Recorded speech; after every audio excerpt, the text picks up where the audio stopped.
Halo Sobat Migran dimanapun kalian berada, hari ini saya ingin membahas biaya penempatan pekerja migran yang ada di Hong Kong. Jadi teman-teman semua, untuk biaya penempatan, kan itu setiap bulannya buat pekerja migran yang baru datang untuk kerja di Hong Kong, kan setiap bulan ya ada potongan selama 6 bulan. Itu tidak menjadi rahasia lagi, tapi itu memang menjadi prosedur dari dulu gitu. Dari pertama menjadi seorang pekerja migran itu tetap harus menyetor setiap bulan gitu. Jadi teman-teman semua, sebagai sepengetahuan saya ingin sering kepada teman-teman semua untuk biaya penempatan pekerja migran yang ada di Hong Kong gitu. Jadi dulu-dulu kan orang store setiap bulan 3.000, 2.000 entah berapa. Tapi di sini saya ingin membagi sedikit pengetahuan saya yang saya tahu untuk biaya penempatan pekerja migran yang ada di Hong Kong gitu ya.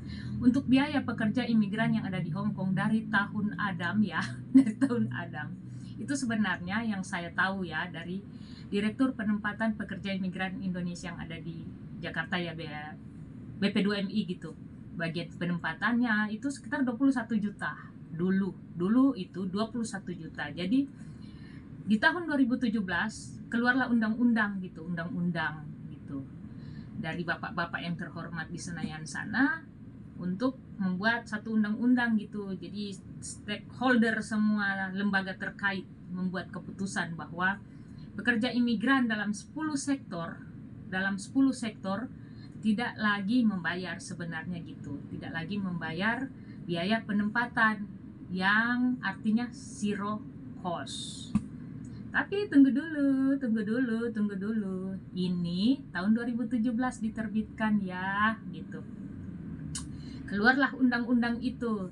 Undang-Undang nomor 18 tahun 2017. Jadi kalau teman-teman mau, itu perundang-undangan pekerja imigran Indonesia. Klik aja di Google sana kalau kalian mau belajar, kita sama-sama belajar di dalam Undang-Undang nomor 18 tahun 2017 gitu ya. Itu keluarlah undang-undang itu. Di sana ada undang-undang tentang perlindungan pekerja imigran Indonesia, termaksud biaya penempatan yang ada.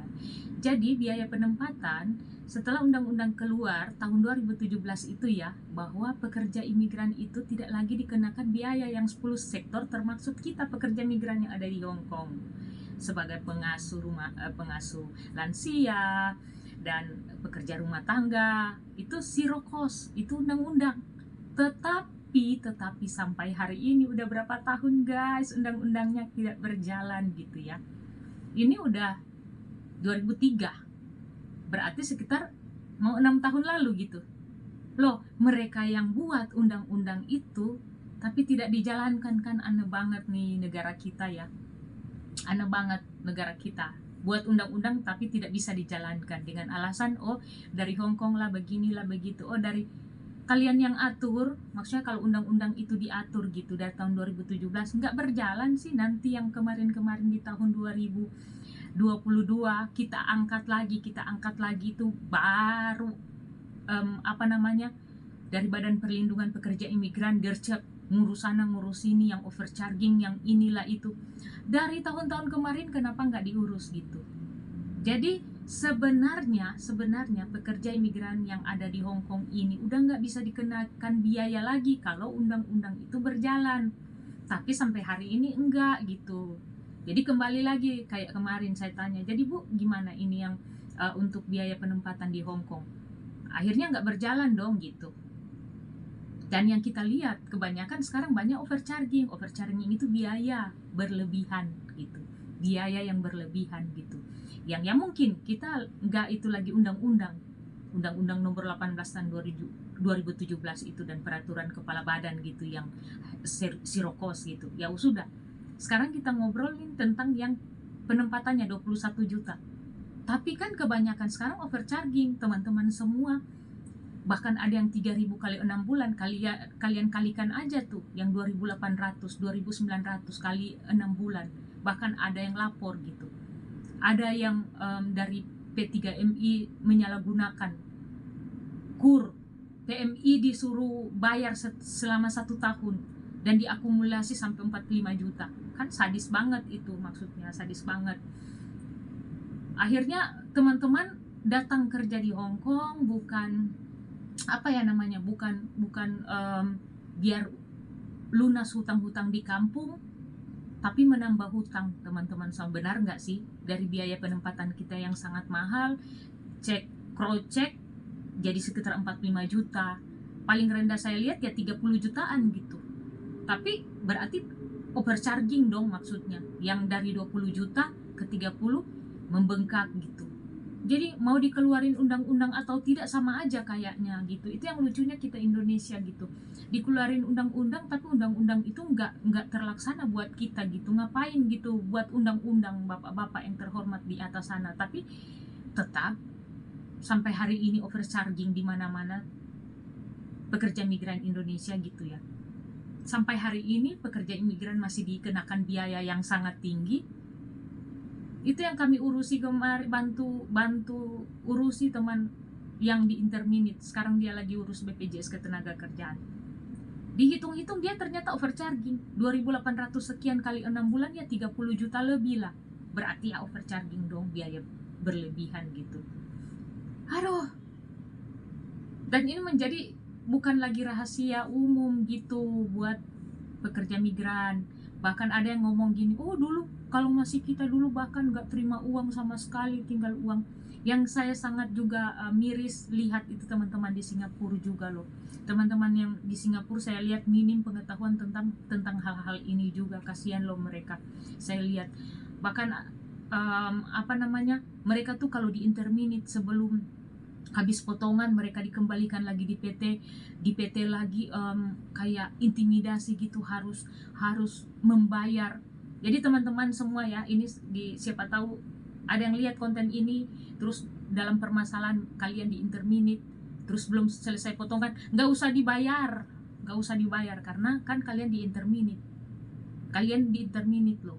Terus kita di Interminit kita bayar lagi, kan itu kesalahan juga dari majikan yang udah nggak mau kita, dan kalian sebagai PT maksudnya yang kerjasama dengan agensi dan majikan itu ya kesalahan dari kalian lah, bukan ke PMI. Terus PMI serta dikembalikan ke Indonesia di Interminit, terus kita harus membayar lagi.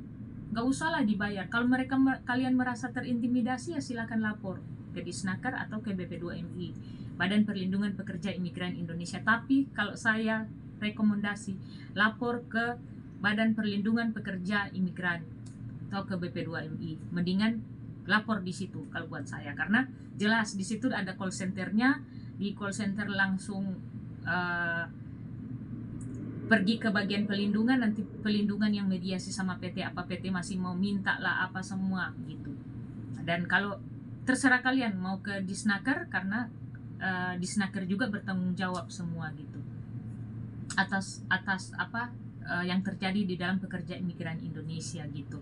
Jadi sebenarnya semua dari berapa lembaga, 24, 25 saya kurang tahu, maksudnya bukan kurang tahu, dalam 24 atau 25 lembaga ini yang bertanggung jawab atas kita pekerja imigran Indonesia. Tapi kebanyakan yang banyak menangani kita yaitu Disnaker dan Badan Perlindungan Pekerja Imigran Indonesia, yang terutama ya Badan Perlindungan Pekerja Imigran Indonesia sesuai nama yang ada ya teman-teman semua, karena mereka ya melindungi dong, benar nggak sih? Jadi itu untuk kembali lagi untuk biaya penempatan pekerja imigran Indonesia yang ada di Hong Kong tuh ya, sebelum undang-undang ada itu 21 juta. Jadi kalau teman-teman semua ya, yang mungkin ini undang-undang nih sepertinya kita nggak terlalu percaya lagi, yang katanya kemarin sirokos, tapi masih membengkak. Jadi bingung kan, apa nih undang-undang dari tahun 2017 masih jalan atau enggak gitu, atau bubarkan aja gitu ya undang-undangnya, nggak ada lagi gitu. Gimana caranya untuk biar benar-benar undang-undang ini jalan, kan bingung. Dari agensi sini sudah ngomong bahwa mereka dari majikan udah bayar di agensi, katanya nggak cukup. Gimana sih maksudnya? Sebenarnya dari majikan bayar kita 17.000, buat agensi 10.000, ya 7.000 untuk proses kita dong gitu. Klop kan, dua-dua dapat uang. Tapi kan ya namanya orang orang yang mau cepat kaya gitu, menggunakan bisnis ini yang cepat ya. Memang bisnis ini memang cepat kaya. Kita lihat aja yang punya agensi, yang punya PT. kalau mereka nggak kaya-kaya. Benar nggak sih? Ya ini saya nggak bilang oh iri hati karena kita nggak ada, kita hanya pekerja migran dan mereka enggak. Memang kenyataannya seperti itu dari dulu-dulu. Ya sekarang udah bagus loh, pekerja migran udah pintar-pintar. Kalau dulu-dulu yang kakak-kakak kita mereka pasrah-pasrah aja, itu yang mereka dapat uang banyak. Makanya coba lihat aja yang punya PT sampai saat ini, oh mobil mereka bagus, rumah mereka bagus, memang kaya-kaya gitu. Begitu juga yang ada agensi di sini gitu. Jadi lepas dari ini semua, please lah, maksudnya jangan terlalu berlebihan buat biaya penempatan yang ada buat pekerja migran yang tadinya datang untuk melunaskan hutang-hutang, malahan bukan melunaskan hutang-hutang, menambah beban pekerja imigran yang ada gitu.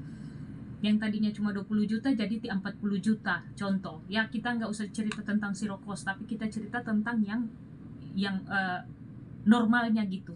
Biaya penempatan kan itu cuma 21 juta, dan kalau mau dibedah 20 juta itu udah ada untung loh. Udah ada untung. Taruh pekerja migran 3 bulan atau cuma 2 bulan di PT langsung berangkat. Terus ada yang 6 bulan di PT. Ya kalau uang makan, itu kan ada subsidi silangnya kalian, hitung-hitungannya kalian gitu ya. Jangan terlalu membengkak lah, 20 juta lumayan, masih boleh lah gitu. Untuk biaya kita bayar ke PT gitu. Belum dari agensi bayar ke PT. Kan lumayan untuk pengurusan kayak paspor, medical check up apa semua. Kalau dihitung, kalau dibedah, saya udah bukan beberapa kali, ini udah 2 tahun saya mendampingi teman pekerja imigran untuk mediasi gitu, kasus overcharging gitu. Dan di situ kalau kita bedah ya, biaya penempatan itu cuma 5 juta kok. Bayar di imigrasi, urus paspor, medical check up 800.000, paspor 350, yang mahalnya itu tinggal di PT gitu, tinggal di PT, makan di PT, ya kalikan 50.000 lah anak untuk makan di PT, 50 kali 3 bulan ya 4.500.000 tambah dengan yang lain-lain gitu. Terus kalau biaya pendapatan 20 juta kita bayar ke PT, kan lumayan ada untung 10 juta. Mau untung berapa sih gitu? Belum dari agensi juga kasih kan tetap ke kalian, bukan enggak. Bohong tuh kalau kalian enggak dibayar oleh majikan dan agensi di sini. Tetap ada 3, 4 ribu, 5 ribu, tetap ada. Bahkan saya dulu pernah bantuin PT juga, bantuin PT kita gitu.